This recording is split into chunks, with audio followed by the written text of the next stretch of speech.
Okay. Welcome to the Sutliffian Report. Brad Johnson is a former station chief of the CIA. He's the head of Americans for Intelligence Reform, and he's a man with many answers when it comes to issues on the world. And so today I've asked him to speak to us about what's happening with Russia and Ukraine, and he has more answers than I can offer. So, Brad, please tell us what your take on what's happening with Russia and Ukraine.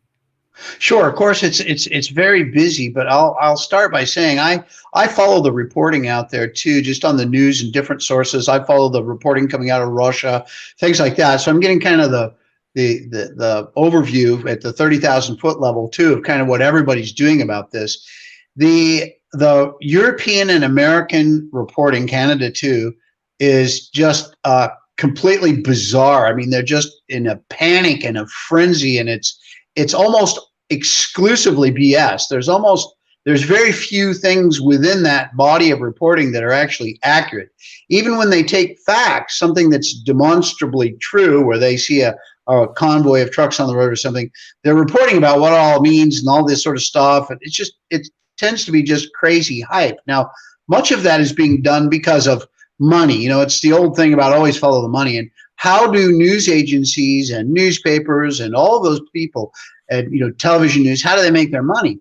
And it's by having viewers. So if they can hype everything here, bring up the number of viewers, they then can charge advertisers more money. So this is, a lot of it is making money. And that's why you have this feeding frenzy on the press in part.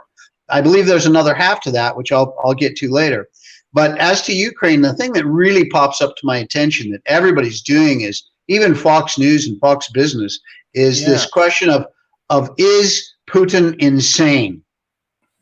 And that is insane, because Putin is not insane. He's just he's a guy that's perfectly sane. He just, his perspective is completely different. He views the Crimea and in that matter Ukraine as essentially always having been Russian. And there's historical precedent for it. I mean, there's reasons why he thinks that, but also there's, they need the Crimea, for example, for the warm water port. For Russia to be able to project a navy around the world, they need that warm water port from the Black Sea, where they go through the Bosphorus, out into the Mediterranean, and then out into the Atlantic and the rest of the oceans of the world.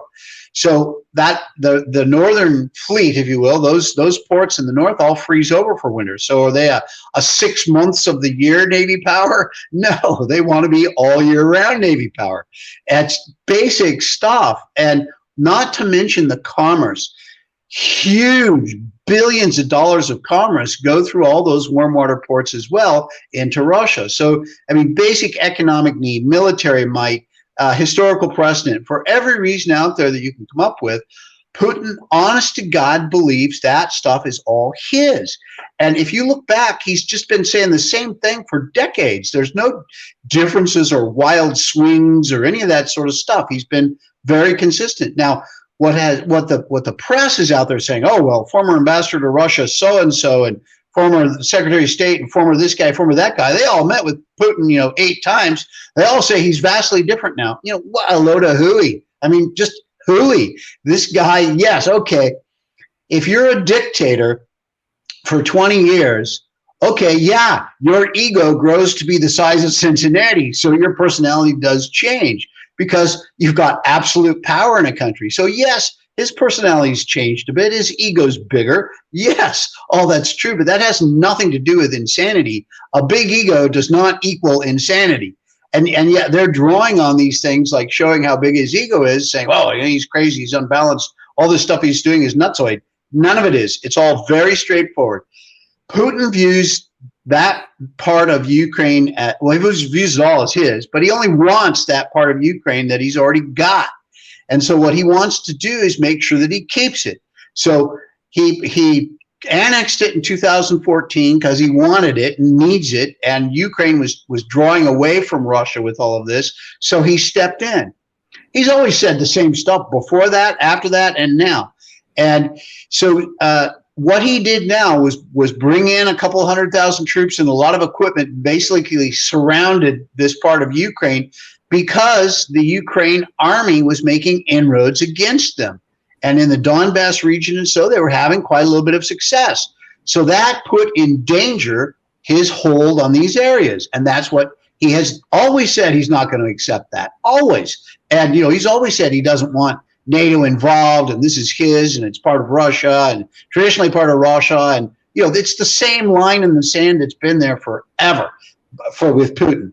And so what did he do? He brought all these troops up there, and he did a preemptory strike. He, took those first 2 days, bombed the crap out of everything the Ukrainians were doing. And what did we do? Nothing. Biden came out and said, well, we're going to put sanctions on these 2 Russian banks. Sanctions on 2 Russian banks. That's nothing. That's not even a slap on the wrist. That's just like a little breeze blew by and, you happen to feel it in your hair. I mean, that's it. And Putin's background is mine. We're both former intelligence agency guys. I look at that and I laugh. What do you think Putin's doing? He's like, God, they're not doing anything. So what happens to a guy like Putin who has absolute control, and he views all this stuff as his? In his mind, he's the good guy. The Ukrainians are the bad guys because they're pushing against this stuff that's Russia's. Yes. So they're the bad guys. They're the terrorists, not him. And that's his view. Now, we may disagree with it, but if you're truly sane, you have to understand and admit that that is his perspective, and he believes it. So, you got to understand that to even get in the discussion, which is where the press is all completely wrong. All of them are wrong. None of them just look at the facts as they are, and this is so clear and so true that there isn't really a lot of room for another opinion on this, because Putin's been so consistent for 10, 15 years at a minimum on all this stuff. So he sets up this. Yeah, we called this last year in last May. Yes, you said it. He was going to invade, and I've heard people call Biden Biden for a reason, I think, because this could be where Obama said, "I'm going to do more," after that election, that hot mic moment, and this could be that moment. But there's one thing I want to point out on this. Everybody's saying, "Oh, Putin's crazy. Putin's crazy. He's insane. He's unbalanced." Okay, looking at the situation, there is somebody involved in this that's unbalanced, but it's Biden, not Putin. Biden has vascular dementia. He is mentally rotting before our eyes. You can look back 5 years ago, 3 years ago, 2 years ago, 1 year ago, and you see the decline in this man. Yeah. Yes, there is some mental imbalance out there, but it's vascular dementia. He had a series of small strokes. It ruined part of his brain. I don't gloat over that. I'm not suggesting this is a wonderful thing. I don't wish that on anybody, even Biden, who I don't like or respect. I don't wish that on anybody, because it's this slow mental rotting process that you're aware of as you're dying of this thing. So I don't wish it upon him. But on the other hand, you got to admit the fact that it exists. And so realistically, there's a problem with this guy because he's got dementia. So Putin then takes these 2 days. He gets this little tiny mild slap on the wrist. So what does he do? He does what anybody would do under those circumstances. Okay, I'm going to take it to the next level. So the next level is he starts doing all these sorties, establishes immediate countrywide air domination, complete control of the skies. He starts moving a few people in, doing certain things. And what is the next stage? The next stage is take out Ukrainian leadership. Because first it's destroy the enemy's ability to fight back, which he did in those first 2 days. Nothing happened. You take it to the next stage. The next stage is eliminate leadership. So what did he do? He started sending in some of his kind of special operations troops. They were kind of a Spetsnaz sort of group out of some of the Muslim areas that he controls. And those guys are the scumbags of the scumbags. And so they're coming in and they're perfectly happy to track down and kill Christians. It's all part of how they view the world. So the Ukrainians are Christian Orthodox. And so these are the perfect guys to send in. They're the dirty players, the scumbags that he has in his military. And so he sends those guys in. And guess what he did? He copied what our military did going into Iraq. And they had that deck of cards with the pictures of everybody to go get. There was Saddam Hussein, who was the, I don't know, ace of spades or something like that, and Chemical Ali and all these guys that they wanted to kill or capture, they had on that deck of cards. So supposedly Putin did the same thing and has this deck of cards he gave to those guys, which is of all the Ukrainian leadership. So that's stage two. The next couple of days, we're hunting down those guys, trying to eliminate them. Because what? Because his goal then is to establish a more friendly pro-Russian government in Ukraine instead of these guys who are trying to fight back. So that basically went unchallenged. Nobody's done anything against that. I mean, Europe is in disarray. They can't agree on anything. I mean, they're just now, after a week of this stuff, just now starting to form some sort of coalition resistance to what Russia's doing, and it's trying to do sanctions, some real sanctions, and they're allowing munitions to be moved finally through Germany, who blocked it up until just the last 2 days. And so, you know, with Europe in disarray and the United States emasculated because of having a president who's got vascular dementia, you know, this has just left them in the driver's seat. They're just doing whatever they want. And so they just keep taking it to the next stage, the next stage, the next stage, until somebody makes them stop.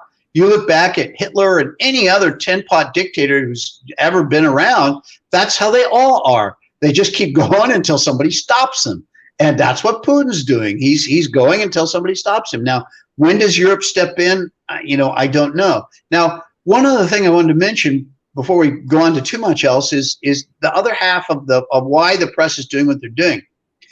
I think Biden calculated. I mean, any idiot knows that Biden's in real serious political trouble. He's upside down on everything. His approval numbers Biden, or would you say his handlers?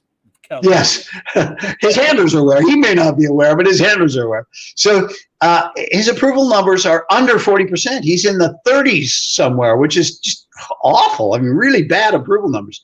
We have got off-year elections coming up here in November.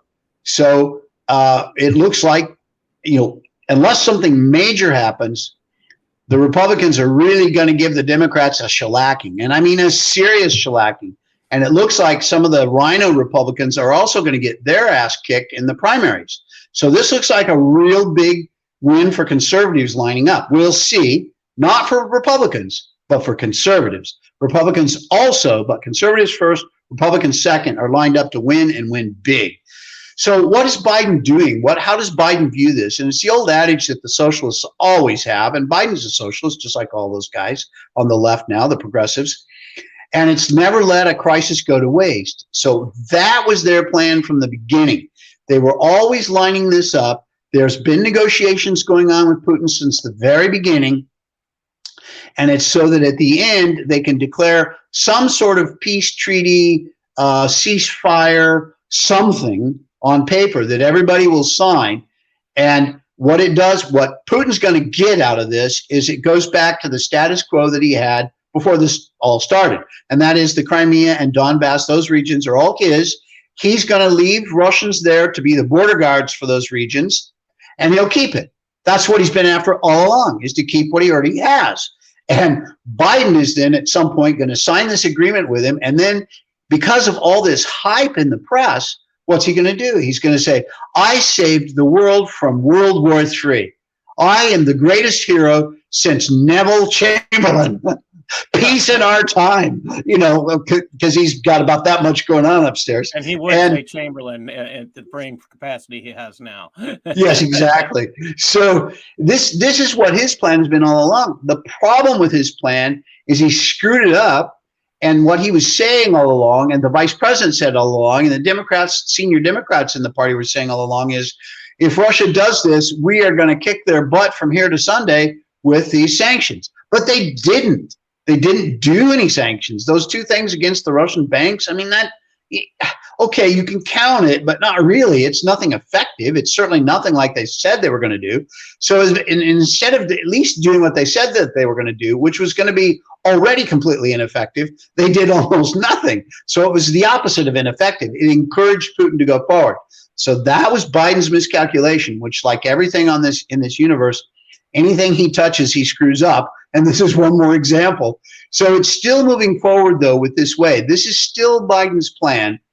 And what he's going to do is try to get this, I think they're starting to scramble now, trying to get Europe and everybody in agreement to do something, anything, to stop Putin from continuing to go forward.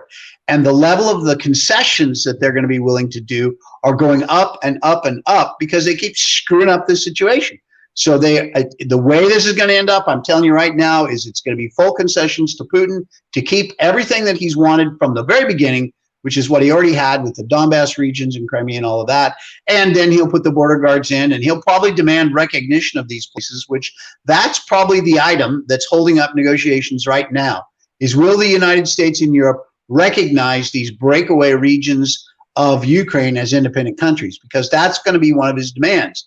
I think that's the catching point. I think that's where it stands right now, secretly behind the scenes, that's what they're arguing over. As soon as they come to agreement on that, as soon as Biden caves and drops trowel, then we'll have this signed treaty and Biden can take his victory lap saying he saved us from World War III. That's how this is going to play out. Wow. I'm looking at some of the stuff you're saying. I'm thinking of, they had, one of the things I mentioned earlier, I was listening to someone talk about Turkey being a key element in this. And I have serious reservations about anybody who wants to involve Turkey, but you had some thoughts on Turkey's involvement, and I thought that was quite kind of important. Could you share that? Sure. Now, I agree with you that Turkey isn't really a player in Ukraine per se. They have sent a few troops to Ukraine. They make noises about supporting Ukraine. There is a small ethnic region of Turks in Ukraine, and Turkey is using that the same way the Russians use all the Russians in Crimea. Turkey is using this Turkic population in Ukraine with the same idea, go in and take a piece of that territory as their own. So that's what Turkey's after. So they've always been kind of minor, nibbling on the edges of this issue sort of player, not an important player. But that's why they're doing what they're doing. It's ambitions on the part of Erdogan, the Turkish president, to recreate the Ottoman Empire. So gobbling up little places anywhere he can get his hands on is what he's after, just have more under his control. And then he can claim things off the ocean and mineral rights and all those sorts of things. So that's what he's after. But that's limited. It's in this war, they don't matter. But what they have done that is interesting and a danger is Turkey has said, because Russia is at war with Ukraine, because of what's going on, Turkey has defined that specifically as a war. And under the treaties and understandings of international waters and all of these things, they're saying, well, it's a hostile force, at war. Therefore, we're going to close the Bosphorus to the Russian Navy, not their commercial shipping, but their Navy, because they're on a war status. Now, that's very, very important. Just let me briefly say why. And that is that in the Crimea, they have huge naval ports, Sevastopol, commercial and Navy, and a lot of military bases. There's something like 52 or 3 Russian military bases in the Crimea. It is a huge place for them. The reasons in part are because it's warm there. They can have year-round activities. So that is a big deal. The Russian Navy can get out from the Black Sea, through the Bosphorus, into the Mediterranean Sea, and from there the Atlantic and the rest of the world's oceans. So it is the only way that they are a world Navy power is through that Bosphorus. Now that Bosphorus goes right by, basically through the middle of Turkey, and it's a very narrow strait that goes through Turkey. So they control both banks. Now it's open international waters, but basically, you can see back and forth across the strait. It's something that guns on either side would have complete control of who's going through the Bosphorus. So what they've said then is that that the Bosphorus is now closed to the Russian Navy. Now, those are only words. It doesn't mean they've actually done it, but that's what they're saying. So now they really only have one way to enforce not allowing the Russian Navy to go through there, and that's to fire on them in some way. They have to take some sort of action to do it. They have to block them somehow, take some sort of hostile action. Now, what the Russian Navy has said, and this is long-standing, Turkey has threatened this before. So what they've said is, anyone fires on us or does any hostile act, we're firing back. Yeah, okay. Just go figure. And so that's where it stands. They've said they're going to block it to the Navy, and the Russians said, whatever you do to us, we're going to fire back on you. Here's the danger. What if that's all true? What if they actually do close the Bosphorus to the Russian Navy? You know the Russian Navy is going to test it. They're going to send ships through there, and they need that. So when they send ships through there, if the Turks take action, that means suddenly we have a shooting war between a NATO country of Turkey and a hostile country of Russia who's already at kind of a war with Ukraine.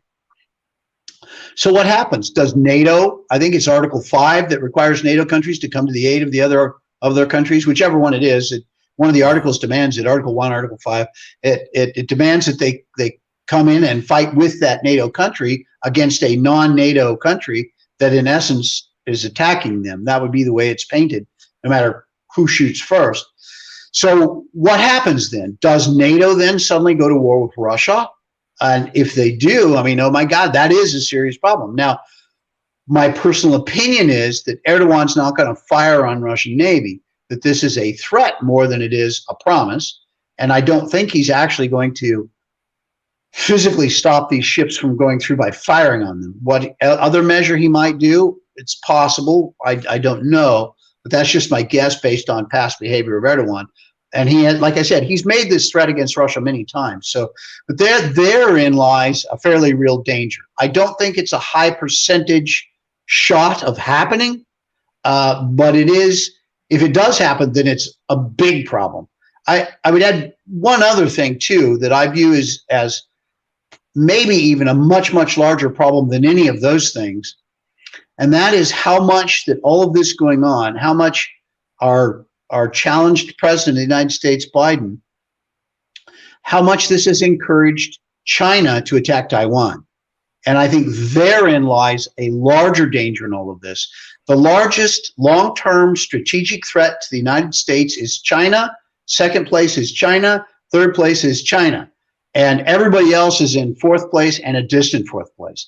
So this is a real problem. If they get so encouraged that they're going to actually go into Taiwan, Japan has said they're going to come in. You've got nuclear countries involved in this, multiple countries fighting. The chances of this exploding into a much larger theater of war is very serious. And Taiwan is not Ukraine. They have the capability to put up a much larger fight. It depends on the attack. China, of course, would try to be overwhelming immediately, but Taiwan has the wherewithal to last for a while, probably under attack. And if Japan comes to their aid, then can the United States avoid it? The U.S. Navy is going to want to go in. Biden would have to stop them. So it's a real danger out there. If they go in and take Taiwan, that China is already doing a lot of very aggressive things all over the South Pacific Ocean and making a lot of claims on things. And they're doing, they're going to all these islands that belong to other countries like the Philippines and Indonesia and Vietnam, and they're claiming them as their own. And they're sending in militia troops on fishing boats to measure the islands and see where to put the runway and how to build the base and how to support their navy and all of these things. They're going out and measuring to put in their new houses, now. So all of that, you would have then China be greatly encouraged to basically run roughshod over the entire Pacific Ocean, the southern part of it at any rate. And that's a real problem because the majority of the world's commerce goes by shipping, and it goes through those areas. So that would mean they claim that as national waters. They can stop any ship. They can claim taxes on those ships. They will control the world's commerce. So that's the seriousness of all of this with Taiwan and all of that has very, very, very far-reaching implications. And that is the real danger out of all of this, in my opinion, is encouraging China to try to take over the world. I was concerned when I was first hearing about Russia going to Ukraine that part of what we talked about before is kind of, if Russia does this, will they have negotiated or made a deal with China? Go ahead and take Taiwan. We won't care at that same time. And they were meeting, if I remember correctly, they were meeting with China shortly before and just a little bit during the time that they went into the Ukraine. And that was my understanding. Russia and China have, I forget, Putin was talking about it in some friendly cooperators agreement, or some sort of inane name that was unclear as to what the level of cooperation was between the countries, Yes. but it's something they've announced. So they're certainly behind the scenes exists a level of cooperation, and I don't know that has come out anywhere. Hopefully, U.S. intelligence knows, but don't hold We your are breath, at my that friends. hopeful stage, unfortunately. That's why we need your organization to change things. Yeah, let me make my shameless plug. It's the website is intelreform.org. So this is something that is near and dear to my heart, to try and beef back up the intelligence. And I'll just say, the CIA back in the old days, not that long ago, we were able to go as an intelligence agency. We were able to go toe to toe with the rest of the world combined, all at the same time. I mean, really, we could go toe to toe with the entire frickin' world at the same time. And I'm even including our, allies, the Brits or whoever. The U.S. by itself was enough to go toe to toe with everybody, and as an intelligence organization. And now, we're a second-rate country. We're behind a lot of other countries in our intelligence capabilities, and it's just that is so dangerous. It is just so dangerous. This is how people get killed and wars get started, because you don't see it coming. And it's, think about how World War II started from our perspective, with the attack on Pearl Harbor, is because we didn't know what was going on. And if you let that curtain close and we lose a lot of those capabilities, which is where it's headed right now, many of the capabilities that I trained in, that I have expertise in, personal expertise in, they don't teach that anymore. They don't train it anymore. And when my generation all dies, it's gone. Once it's gone, you have to relearn it all from scratch. And those lessons that were learned to get to that level of training that I had, and had a lot of practical experience in, to get back that, you have to learn those lessons, and you learn that through blood, sweat, and tears. And I mean all those literally. People have to die to learn those lessons, because that's how you figure out you did it wrong. And it is a dangerous and sad state of affairs. But we've had the leftists in charge of all of these organizations for so long, and they are so politically corrupt. They've been politicized and weaponized to be socialist organizations, and there are these nameless, faceless bureaucrats in charge of all of these things that nobody knows who they are. Nobody elected them, but they're the ones making all these decisions, and they have got to go. And I'm hoping and praying that these elections coming up in November are going to be something that really kind of give us the opportunity to start to clean house. And then, of course, 2024, we need a president who's willing to do all that. And, we'll see. Fingers crossed, light a candle at church. We just kind of did that in church this Sunday. We're talking about what will the Christian pastors do there. And it's interesting. My biggest concern, I guess, again, is what do you think we need to do? I guess my last question would really be, what do you think we need to do to it's kind of hard to look at. What do you think we need to do to put things right, as far as I know it's the elections. I think that's where we're at, but is there anything we can do today to make things right in this situation?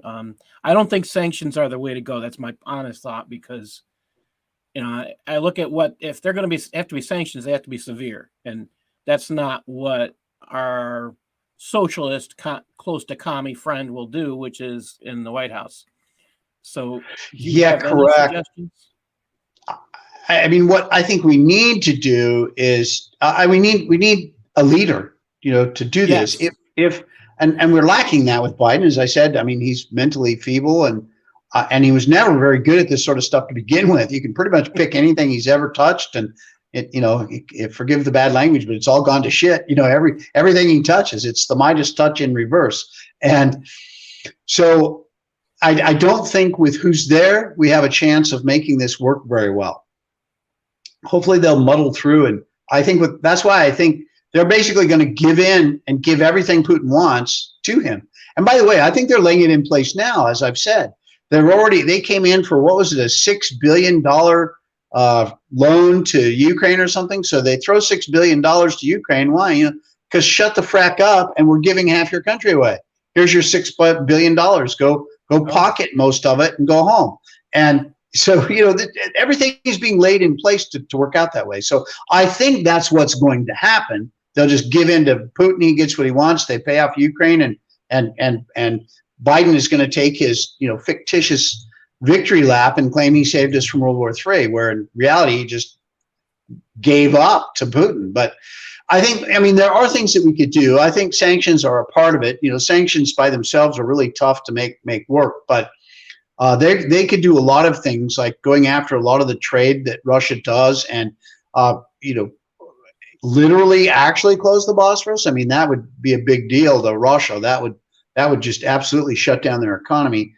That would be very dangerous tactic to take, but there are a lot of things that they could do in that nature through treaties and cutting it off, like cut off the Russian pipeline and let the Keystone pipeline come back on in the U.S., and having all the countries shut off any of imports from Russia, like the oil and gas, because those are pipelines that create a lot of money for Russia. So just turn off the spigot of money going into Russia completely. And it's not just sanctions, but it's like stopping commerce.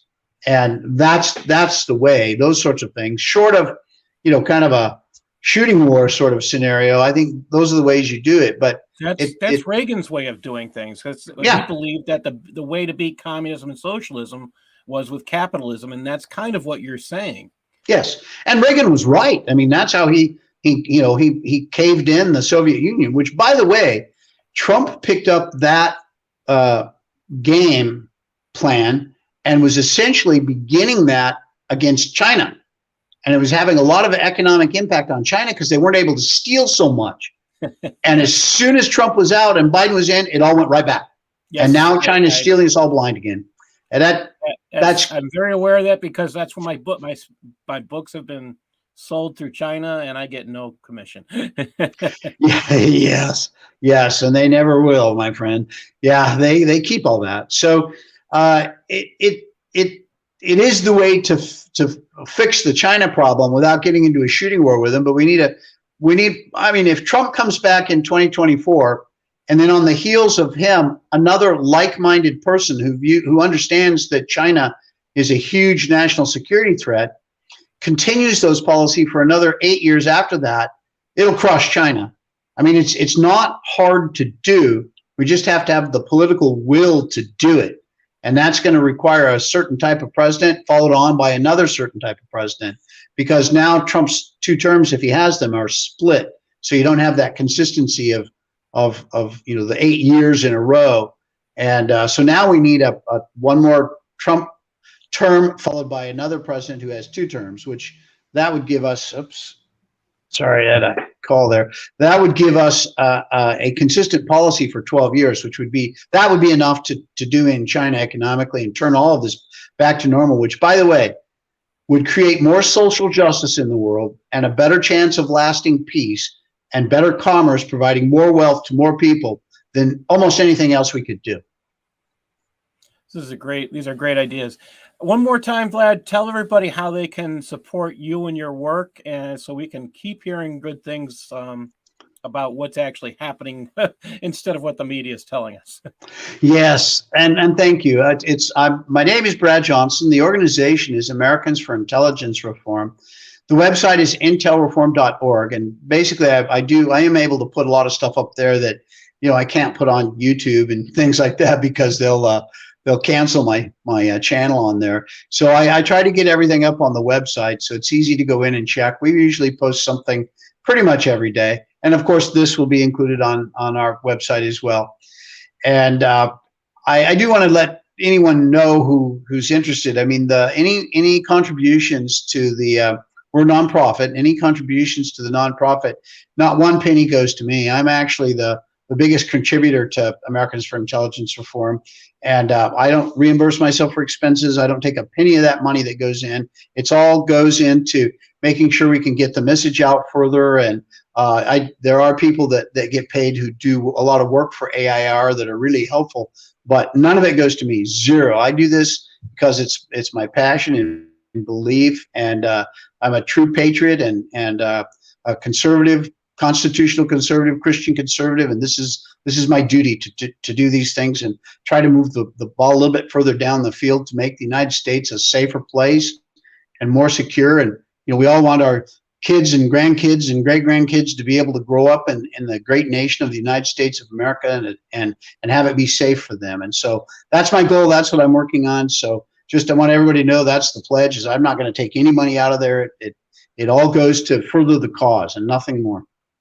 Well, thank you for joining us. God bless you, Brad, and we'll have to have you back soon. Thank you. All right, Paul, anytime. All right, I'm just going to push this stop button here. And Okay. the joy of having a couple screens, I have to find this.